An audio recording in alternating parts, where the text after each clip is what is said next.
I want to give you guys my favorites from the last few months. So, we're going to start with the Iliad.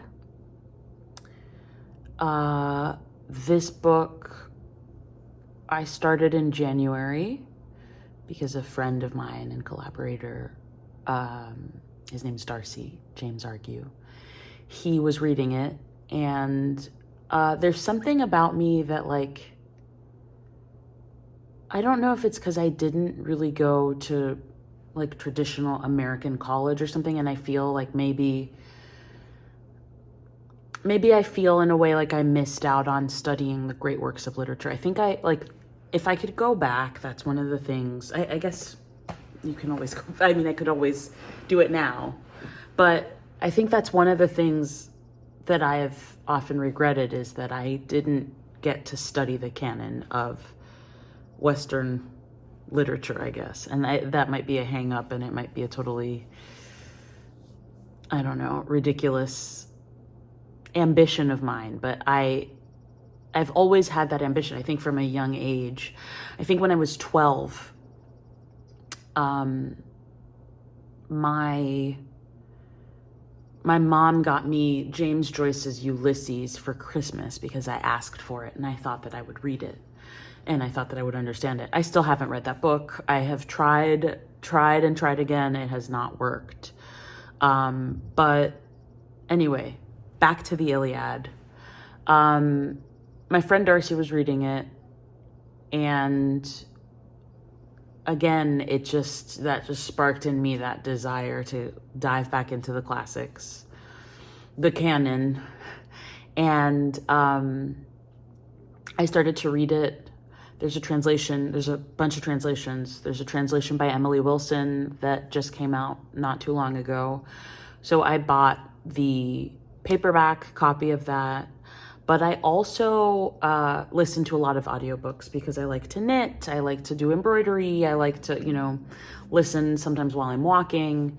So I wanted to listen to the audiobook while also having this paperback copy. And there are a bunch of versions of the audiobook, different translations.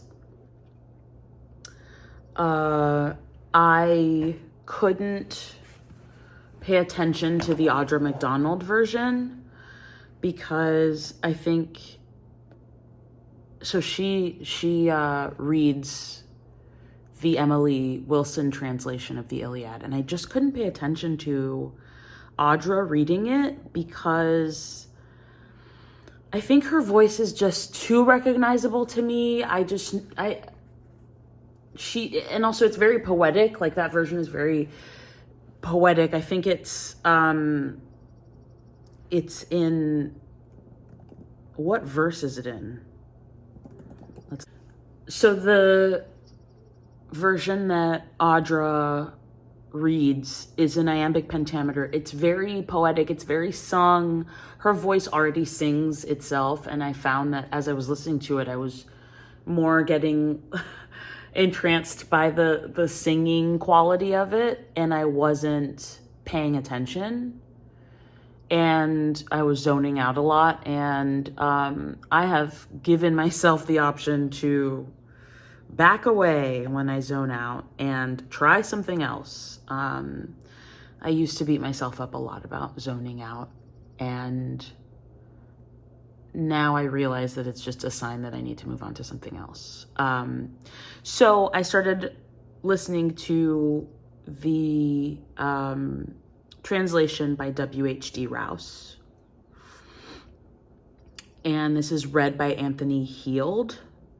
And it was kind of excruciating at moments. There are entire moments that are like full chapters of the Iliad that are about a bunch of people dying in war, like a bunch of soldiers, Trojans, Greeks, and others dying. And there are a bunch of names that are read out, and brain going to mush, and armor, like descriptions of armor. Like it's really, really descriptive of these people that don't really know. I think one thing that I liked about it though was that it did feel like you could almost envision the scale, like the pure scale of war.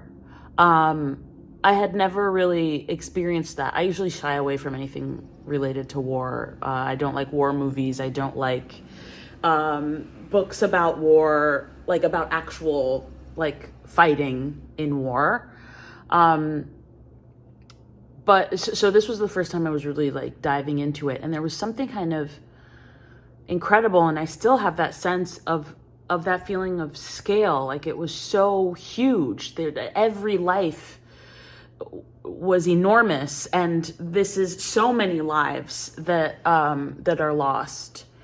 And one thing that I really loved about Homer is that it felt like he would give us the backstory of a lot of these guys that were dying. Like we'd get sometimes even their family lineage. We'd understand like things about the horses that they were riding and the gifts that they had received before going to war and their mothers. And then, you know, eventually you hear about them going to like dying, and then that's all you hear about them. And so sometimes it was just like these little vignettes of these, to me, random Greek guys and Trojan guys dying.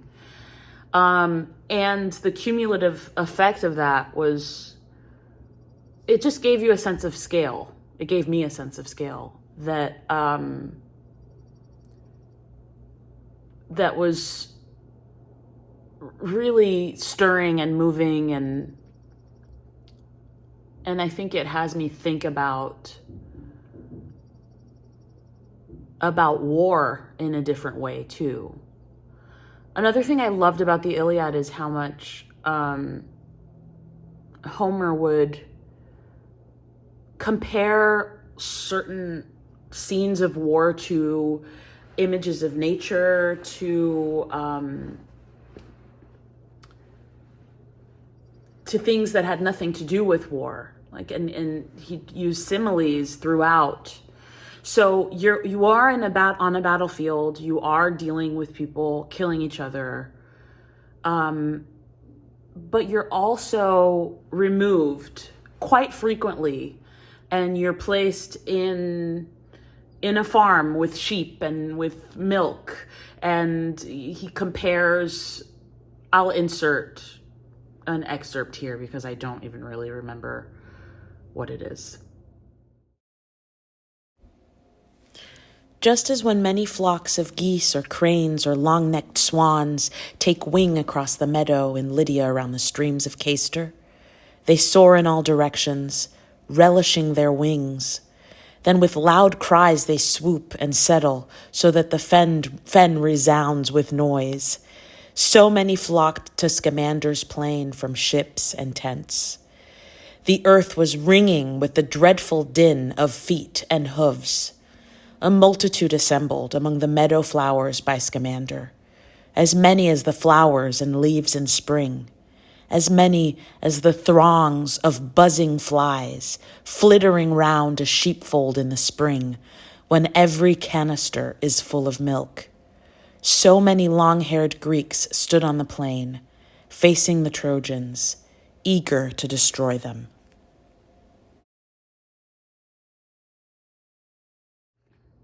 Okay, other favorites. I got to go to the Menil Collection in Houston, Texas, a couple weeks ago. And it was incredible because the Menil Collection is this really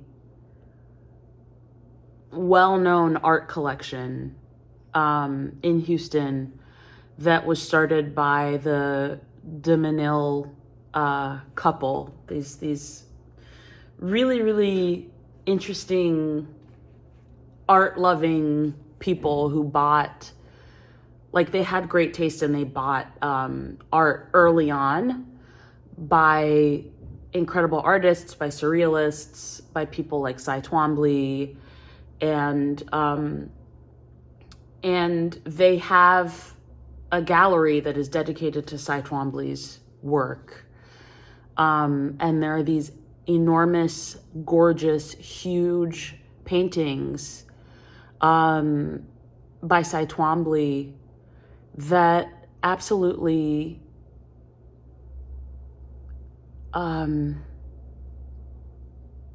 they just knocked me out. I mean, it was both arresting and energizing to see these paintings. And I have to say, when I went to the Menil, I had decided to quit reading the Iliad because it was too slow. I felt like it was like, I don't want to read more about these guys dying, and like, what's happening? Like, where are we going with this? And seeing Cy Twombly's work, it almost felt like, okay, I have to get back in here and read this again.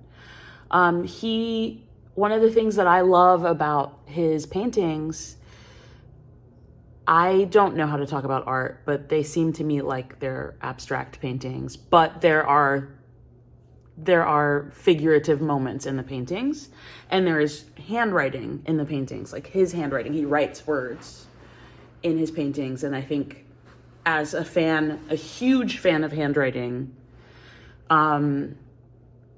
it was just so great to see these paintings with, maybe references to like Achilles' shield, like that. I don't remember which painting of his has, literally it says Achilles' shield on the painting.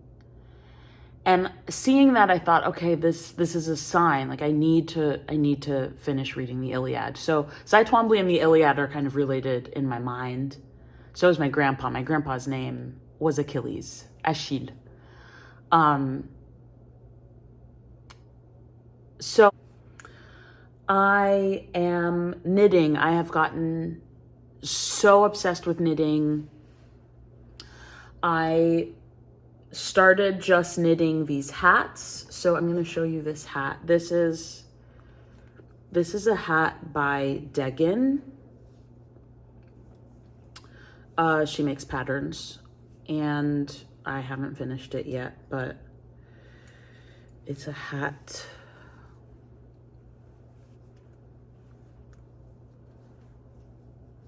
And I'm starting the decreases now. And there's going to be a little loop on the top. And I've also been making a sweater. My first sweater ever. And it's been a lot of fun. It's been taking some time. I kind of paused it lately.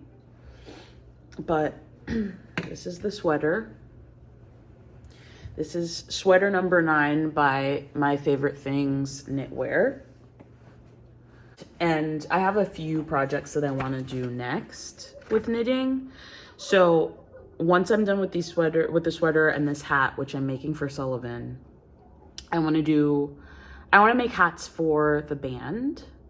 So for Kyle and Yasushi, I'm going to make some hats. I think sort of to celebrate the album release, which we haven't announced it yet, so I should probably not even be talking about that. But the next projects that I want to work on are crocheting. So I bought this book in San Francisco at the Kinokuniya Library. Is that how you say that? Bookstore? Anyway, it's the Japanese bookstore in San Francisco. They have one in New York too. I love this bookstore. And I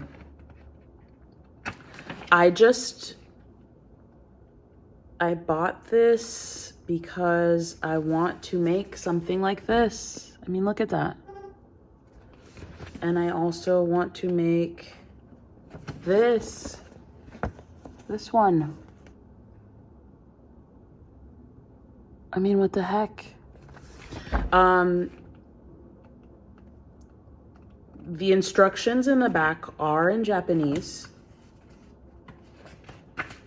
Like, for instance. But I think I can figure it out. because there's diagrams. I won't show too much, but they have like diagrams here. So I think, and I can always ask my mom, she knows how to read these. She has been buying these for years, and she has figured out how to read these Japanese craft sewing books. So that's gonna be the next project. And I also want to start doing this. Now this is tatting, shuttle tatting, and you can make incredibly gorgeous things with shuttle tatting. I mean, look at this. That's not beautiful. You can make this. Look at this. I want to make that. So that's soon. I also want to make socks. I want to make the Sophie hood by Petite Knit. I have a bunch of other Pinterest ideas. I also want to make something that's like meshy. So something with really big needles and lace yarn, lace weight yarn. So that's that with the textiles. Another favorite thing from recently has been this book. Okay, this is my Paper Republic with my initials. Notebook. Shout out to Laura Warman. I have been disorganized for years. I have not used an agenda. I have had to-do lists on my phone for years that end up getting longer and longer, and I don't know what I'm supposed to do, and then I get overwhelmed and I feel like I have nothing to do and yet everything to do, and it's just not organized. And this has been a lifesaver. I got the agenda, the 2025 agenda. I'm trying to find a page that doesn't have stuff on it. This is how it's set up. So I'll write a to-do list here, and then I put things for the day. That probably sounds really obvious and stupid, but it has been a game changer for me. It has changed everything. I feel like I can see what I need to do. I'm so much more organized right now. It's only been 2 weeks, but as with everything, whenever I find something new that seems like a good system for productivity or whatever, creativity, I get super excited, and hopefully this will stick. Hopefully this will be something that I use for the rest of my life. And what I like about the Paper Republic is that they age. This is of course me being on TikTok too much. They're all over TikTok. Everybody has these. Everybody's talking about them. Everyone's obsessed with it. This is the pocket size one. There's another brand that's called Louise Carmen that has like gorgeous charms and da-da-da, and it's very expensive. This was a gift. This was a Christmas gift, and it is cherished, and I'm very, very excited about that. I've been filling out this anti-insomnia notebook. I made a Yes playlist, which is, for me, absolute nostalgia. It is Britney Spears, Backstreet Boys, Janet Jackson, Aaliyah, Pearl Jam, Alice in Chains. It's like all these things that I listened to when I was a kid, when I was a teen and a kid. Tarzan soundtrack, Phil Collins.